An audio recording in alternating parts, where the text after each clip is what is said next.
Good morning. We are coming to you from the Ford room this morning, and our special guest is Mr. Steve Crawford. Good morning, Steve. Hey, pleasure to be here. Thank you very much for having me. Oh, look at that guy. Yeah, Look at that guy. yeah.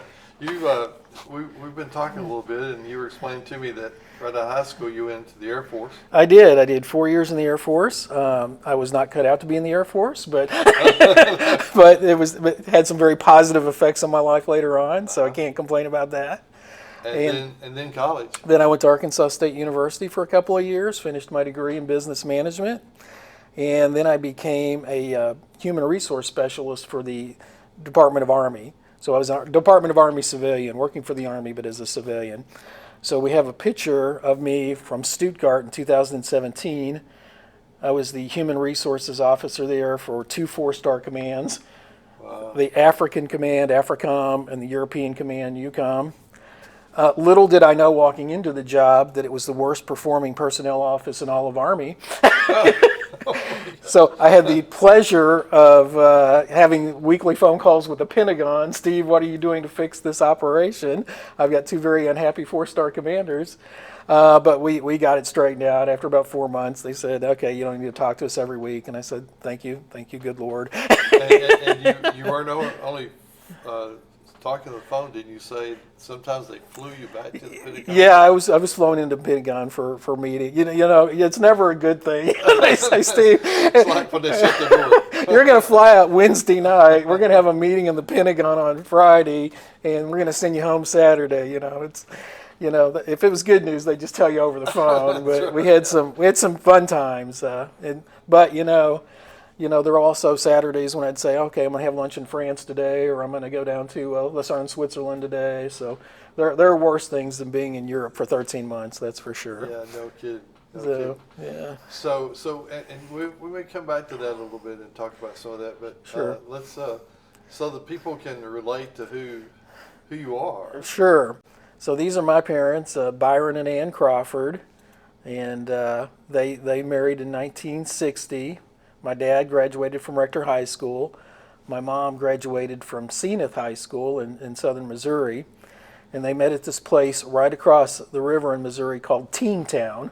Has anybody ever mentioned Teen Town to you before? No, they have not. Okay, so I guess this was kind of like a late 50s hotspot for teenagers. It was some sort of little club establishment. They sold snacks and drinks, and they would have live music bands.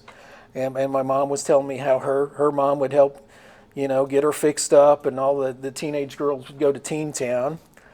And my dad was kind of a loud and boisterous teenager, and my mom was kind of a quiet and shy teenager. And they say opposites attract, and they were married for, 60 years. So 60 years, wow. Until my father passed away. Yeah, my father passed away in 2020. So I remember that, and yeah. I've been married 52.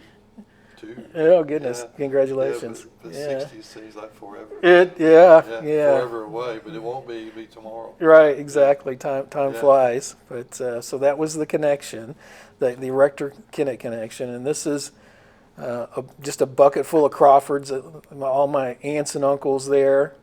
For the back row, we got Wayne, we got Dale Crawford, we got Paul Crawford, my dad Byron. In the middle, we got Madge. Most people would know as Madge Callentine, Pat, Vita, Gayla. And then the front row sitting is Monty. My wife always says I look like Monty. Favor him. My grandfather Howard, my grandmother Jewel, and my uncle Kenny. So this was probably sometime in the 1990s would be my guess. But those were all my aunts and uncles. So that was kind of the immediate family I knew growing up here in Rector. Yeah, everybody, if you lived in Rector, you know the Crawford.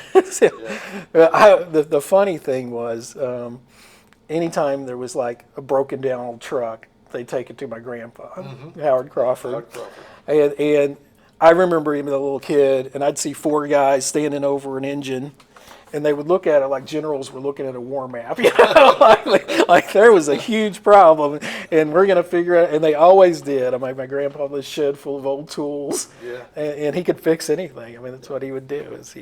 Back in those days, a lot of the diagnosis of a vehicle was the ear. Right. Yeah, absolutely. Look here. Oh, do we have my family on board here? So this is about 10 years ago, my immediate family.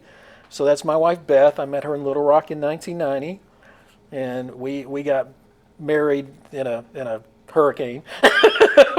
we met in January, and we were married in June. And then that's our two kids. My son, Zach, who's 30 now. He'd been about 20 in that picture. My daughter, Tori. And my dog Kobe, who's still with us, but not doing real well. But we're a government family. I worked as a Department of Army civilian my career. My wife and son work for General Services Administration. And for people who don't know, that's the agency that manages government buildings and manages, you're managing all the courthouses and federal buildings. And my daughter is a park ranger in Nome, Alaska. So if you were to do the Iditarod, once you finished it, you'd be in Nome, Alaska, and you'd be saying hi to my daughter, the park ranger up there. Wow, that's wow. Yeah. Where do you end up in Alaska? Yeah. But my granddaughter is going on a cruise with the Gaithers to Alaska. It's like, I think it's July. Yeah, some of the cruises actually stop in Nome, so Yeah, I'm not sure. Most of the big commercial ones don't, but some of them do. That's an old picture. Yeah, that's my parents, probably in the late 50s. I'm sure that's my mother's parents were Robert and Beulah Lowe, and they lived about 5 miles east of Kennett. And I'm sure that's a picture behind them is my grandfather Robert Lowe's farmland, because that land looked the same when I was growing up in the 70s. You would turn into that driveway to my grandparents' house there, just outside of Kennett, Missouri. Look at this one. Yeah, my mom looked at that picture today and said, boy, that's scary. So that's a picture of me in high school. I was president of the not the senior class, the student body, student council president. Yeah, and I may have had, I'm not sure if I had one or two eyebrows back then. It was always kind of questionable, but yeah, boy was I thin. Holy cow! I'd cry if I looked at those clothes today. So airman, not just an airman in terms of being in the Air Force, but that was my actual rank because I had one stripe. So you have airman basic, airman first class, senior airman. So this would have been between June and December of 1984. I was at Mather Air Force Base, 3 years in Sacramento, California area. And boy, did I want to get back to Arkansas. Yeah. I would have crawled back to Arkansas. Nothing against California, but it's just, it is, when you have a flat tire in Rector, somebody will stop and help you. You have a flat tire out there, you could die sitting beside that flat tire. It's just a different world out there. And but I got a text this morning from Steve Hinman, one of my friends from being in the Air Force, 40 years ago. So some are friends forever. Yeah, absolutely. So let's talk about growing up in Rector. Growing up in Rector. So my dad grew up in Rector, and he graduated high school from Rector High School in like 1958. And then he and his family, they lived up in northern Illinois for a number of years. And I'm not sure how long Howard and Jewel, my grandparents, were up in northern Illinois. But my mom and dad lived there until about 1971. So from the time I was born until the time I was 6, I was in northern Illinois. And my mom has a sister who moved up there and stayed up there. She's still up there today. And it's kind of an interesting thing. I came to Rector, and it was the fall of my first grade year. Now, in Illinois, you had to turn 1 before November 1st to be a first grader. And here, the date was October 1st. So if my parents would have moved like 4 or 5 months earlier, I would have been a class of 84 instead of class of 83. They had to have a meeting and said, can little Steve stay in first grade? And the principal said, yeah, he's doing okay. He can stay in first grade. Yeah. And I vividly remember that meeting. And I always thought, man, how would my life be today if I'd graduate? You just never know. How your life is going to turn out differently. So I was in first grade. And the funny thing was, I lived here from first grade to I went through for the 12th grade. And I don't know if it was because I, learned how to talk in Illinois or if I just tried to be a little more articulate. But every time I'd meet somebody, they'd go, "You ain't from here, are you, boy?" Sometimes that never goes away. Yeah. So that was always funny to me that everybody thought, "Man, this kid, where's this kid from? He's not a normal kid." Yeah, I'm bad about asking people where they're from because of their accent myself. Yeah, but I just remember, it was just free range. I mean, we lived just across the railroad tracks. When we first moved here, we lived in South Main Street, this little bitty place we were renting for a while. But then we lived on 315 East 4th Street, right across the railroad tracks. And I had friend Mike Jenkins in the neighborhood and Dickie Graves in the neighborhood. And I just remember, you would just get together with your friends. You'd just go out and you'd find an open field or a lot, and you'd play football and you'd play baseball, and you'd just do it until it got dark. You just played, and your parents, did they really know where you were? They had an idea. That's exactly right. Well, and if you did something wrong, your parents knew it before you got home. Oh yeah. There was definitely a system that I always was told, like if you get paddled at school, you're going to get whipped at home. So it was like, hey, is that legal? I mean, is it double jeopardy? What's going on here? But I bet there's no laws against that. Well, maybe now, but there weren't for then for sure. And I guess just part of the DNA in Rector, just became a huge St. Louis Cardinal baseball fan at a young age.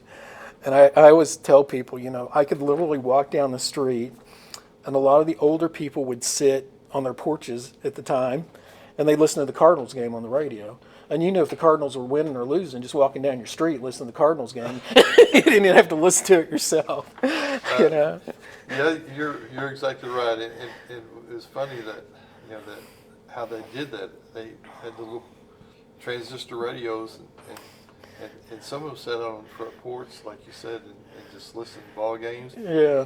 And just felt like they were there. Oh yeah, and I never got to go to a baseball game as a kid in St. Louis, but a few of my friends did, and it was just like it was like you just got the chance to visit heaven. You would just, what happened and who was there and who did you see? That was just the pinnacle of what the best thing in life you could do was go to a St. Louis Cardinals baseball game during that time. Yeah, and of course I had no interest in the sports really. I played in school, but I didn't really have interest in sports. But I did concerts, and but in high school, like some of my buddies went to see the Beatles. And, oh wow! Different ones that I didn't get to do those things either. Right, I was right. like you, and but I do know this that. We both have seen a bunch since. Oh my goodness! Yeah, I've seen a bunch of live music. That's for sure. It's more than I would have ever imagined. I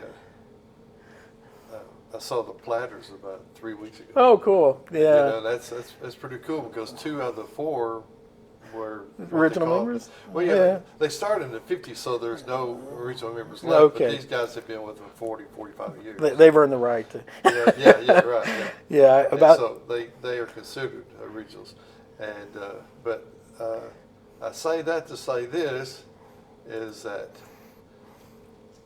Steve is also I don't know if are you a music critic? Well, I wrote for this website for about 10, 12 years. There was a guy named Ayman Lababetti who wrote a lot for the Village Voice back in the day, in the 70s and 80s. The Village Voice was a very highly respected kind of alternative New York paper, but their music column a lot of people read, and it was very influential. And he wrote a lot for Cream Magazine, which was a magazine I just loved during the 1980s. And we connected on Facebook, and he said, "Steve, you're going to write for my website." He didn't ask me; he told me. Oh, okay. And I was a great friend. He was just incredibly encouraging. He published everything I wrote, which sometimes that was good, and sometimes that was bad. But so Ivan was a great friend of mine, and I don't know how old this particular book is. Maybe from about 2015. I had been doing this thing, I used to do these song list kind of projects, and I was writing about 1970s. And he said, "Steve, you need to turn this into a book." And I was dumb enough to go, "Okay, I'll turn it into a book." And actually, I mean, everything I've done self-published, so, there's a little vanity project kind of feeling to some of it. But I actually thought this was one of the better things that I did. Yeah, and explain what the book is. It was really interesting. Yeah. Yeah, I go through the 70s year by year. I go through different genres. I go through, songs in pop music, songs in country music, songs in R&B music. And then I list at the end of each chapter my personal thoughts on the best 25 songs of the year. Some of these are hit songs, some are obscurity, some are album cuts. It's just all over the map. And then at the end of the book, I say, here's my top 100 songs for the decade. And what was interesting about this, there's a music site called acclaimedmusic.net. And what they do is they take lists from all these different sources, like Rolling Stone magazine and Mojo, which is a very respected UK music magazine. And whenever somebody publishes, like, here's the best 100 songs of all time or of this genre or whatever, they kind of roll those up. And so they say, here's the most acclaimed songs of all time or the most acclaimed albums of all time. And so they've included me on their list of critics that they use to make these designations. That's cool. Which, I thought that was really funny and interesting. They've even contacted me personally saying, hey, we've got this list, but we're missing these, numbers and these songs. And so I've given it to them. And I think they'll be publishing more of my stuff in the future.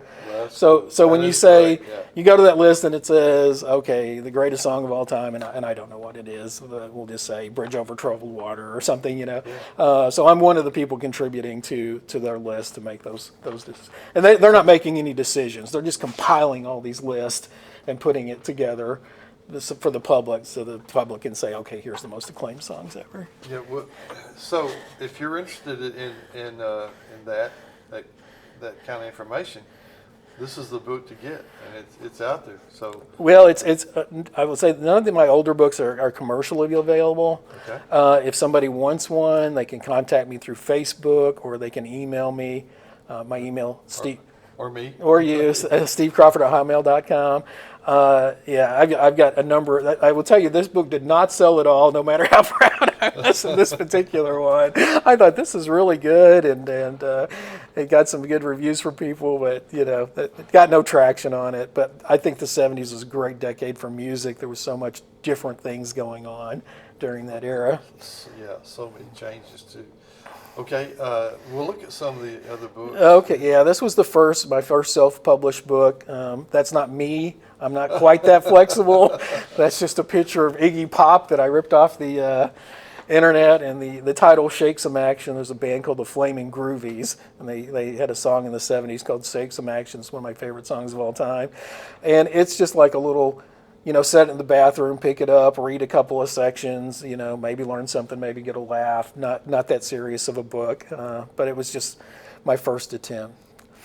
Okay, this is Stories from Rector, Arkansas and Beyond, Pile Drivers and Power Chords. What a mess of a book this is. I started with some stories from Rector, things like me and Andy Hoots climbing the water tower. We didn't get anybody's permission to climb the water tower, but we did it anyway. And the second time was much more interesting because there were police chasing us as we. Fortunately, we hadn't started climbing, and I'm just turning around, looking at these white lights following me, and I'm sure they were just trying to scare us out of there. And boy, did they! There's just a few stories about like that. There's stories about my childhood friend Dickie Graves. There's some stuff in wrestling in there. It's just a mess of a book. A funny anecdote about this book is I wrote about the band Cheap Trick. And Cheap Trick was my first rock band that I fell in love with in 1979. And Rick Nielsen, the lead guitarist, actually bought a copy of the book directly from me. And he left like a rave review on Amazon. And originally it had his name, like Rick Nielsen, like you would see somebody review. Now it just says Facebook user, so it's not quite as cool. So I guess he decided he didn't want his name out there on that. But that was pretty funny. But it's just a hodgepodge of things. Yeah. Yeah. And then here. Yeah, this is Legend of Memphis Wrestling. That's Sputnik Monroe on the cover. Sputnik is often credited with integrating wrestling in the South. He was wrestling at the Ellis Auditorium in Memphis, and it was segregated. The white people sat on the bottom floor, and there was this place up at the top called the Crow's Nest where the African Americans sat. And Sputnik was, even though he was a bad guy, his character, he was very beloved in the African American community. He would hang out and socialize on Beale Street, and he had a lot of black friends. Oh, wow. And so they had more black people wanting to buy tickets than they had seats in the Crow's Nest. And the story is he refused to wrestle unless they integrated.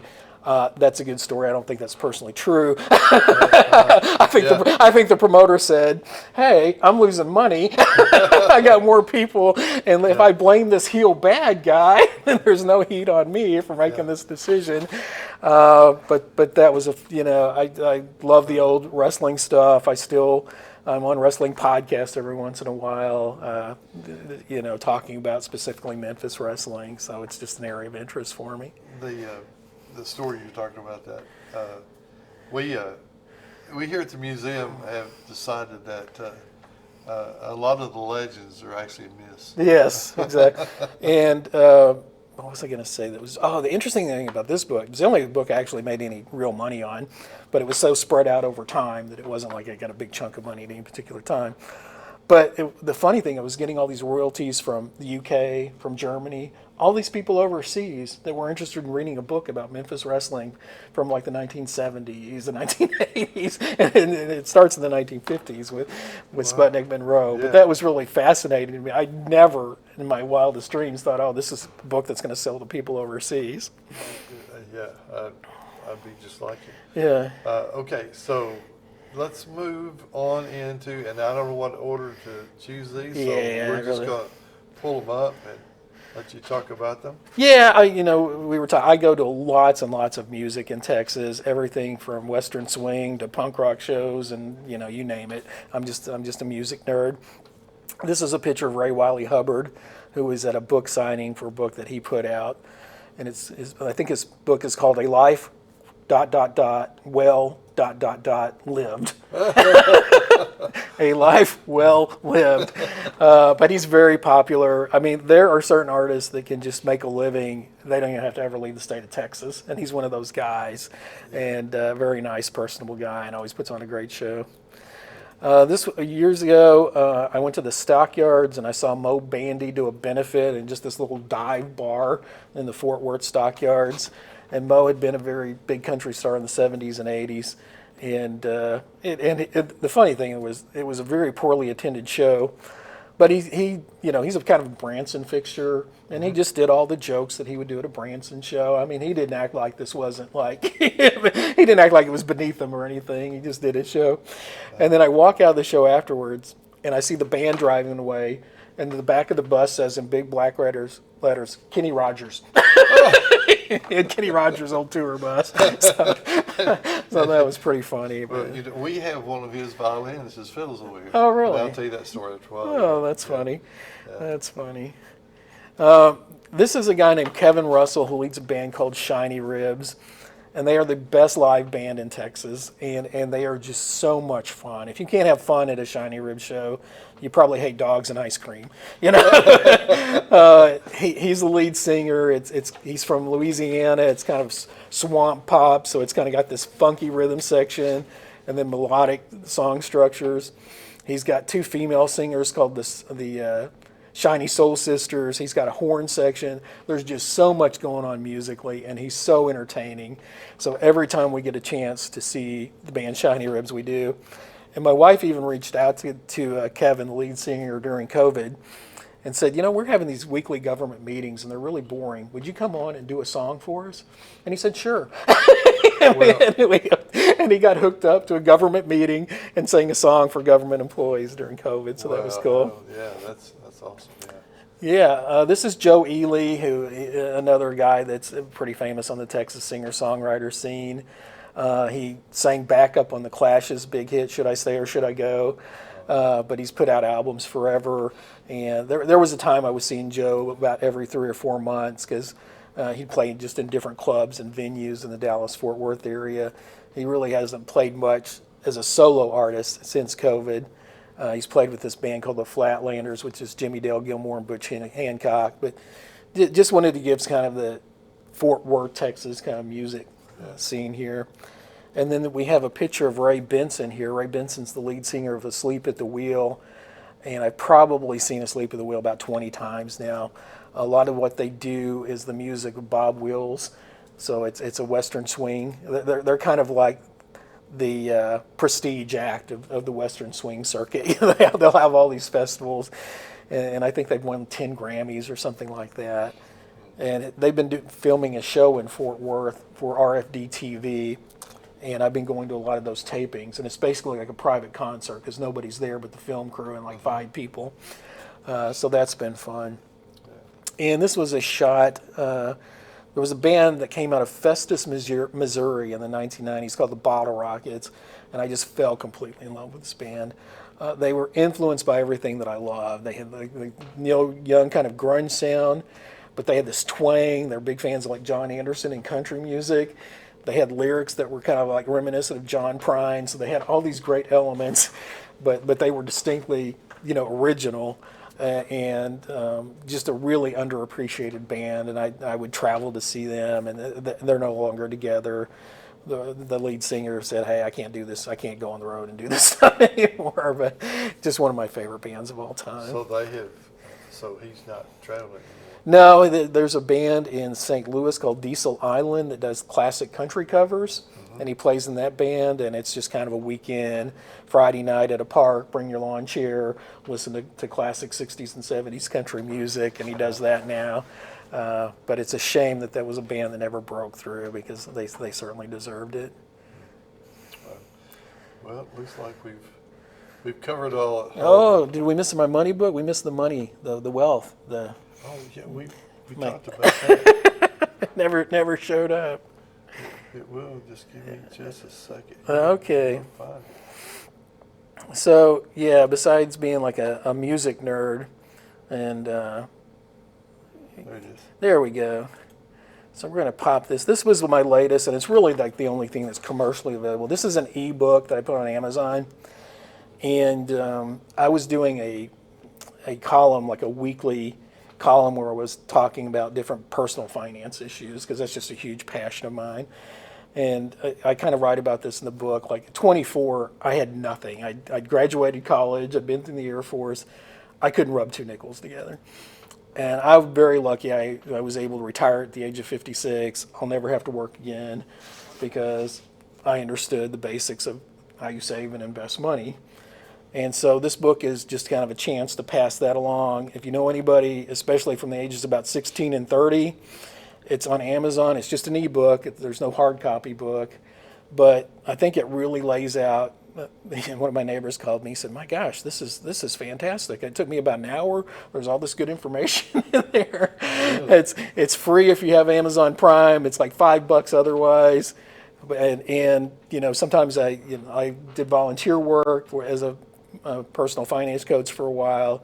It's just, and I have a story about Square Shooter in there as well. So, so there's a Rector connection to that as well. It's a good example. Just don't spend money. Right. Really take it in. Well, and that's part of what I'm talking about there. I mean, that's just one of the keys to it. But yeah, that's something I wish I could do more of, is talk to people about personal finance and how you get to where you want to go, because we're kind of getting to a post-retirement culture now, and people are going to have to take care of themselves, and if they don't start doing that in their 20s, they're going to have a hard time later in life getting to where they want to be. Well, maybe we need to do a video on that sometime. I'd love to. I'd love to. Yeah, I would love to. Just get what you need to put together. Yeah. And we'll do that. Okay. All right, Absolutely. sounds awesome to me. Absolutely. You got anything else you want to cover? Well, Rector's always been home to me, no matter where I've lived. I mean, I've been, technically gone from Rector from 1990, but, I chose where I lived pretty much based on how far it was from Rector. So I lived in California when I was in the Air Force, just hated being that far from home. And then when we got married, I was in Little Rock. We went to Portland for a few years.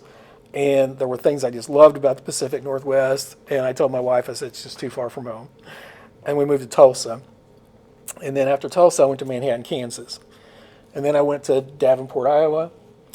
I went to War College for a year, and then I went to Fort Worth, Texas. And all of those cities are within 8 hours of Rector. And so that was always my goal. Like, if I can get to Rector in a day, I'm happy. That was my goal for my career. And I was very lucky throughout my Army career, that I got to work in good positions, senior leaders, had great mentors, did really well. And also it was like that I can see my family anytime I want. That's So yeah, Rector will always be my hometown, and I love what you're doing here. Because I love museums. I'm the type of person everywhere my wife and I travel, we go to museums. It's just what we do. So like earlier this year, we went to New Zealand, Australia. We had, I think, a museum in every city we went to. Oh, yeah. And then you've got the live music thing, and I'm at 4 or 5 shows a month probably in live music. So everything you do here is just like, this is what Steve Crawford would do if he could. Museum and music, that's just perfect. So I appreciate what you're doing. Like I say, if anybody wants to reach out and talk to me, if you're interested in the old books, or if you're interested in learning about the wealth building process, I'd love to help anybody out. Well, that's good. I've enjoyed our time here. Absolutely. It's always a pleasure to visit with you. Oh, thank you. We have lots of same interest. Absolutely. In common. Yes. And, so we'll do a special on the building wealth is simple. Yet it's generally a slow and sometimes painful process. Don't forget that part. It's not going to be quick and easy, people. Not going to be quick and easy. No. All right. Okay. Well, it's good to see you again, and thanks for doing this interview. Hey, thanks for having me. It was a pleasure.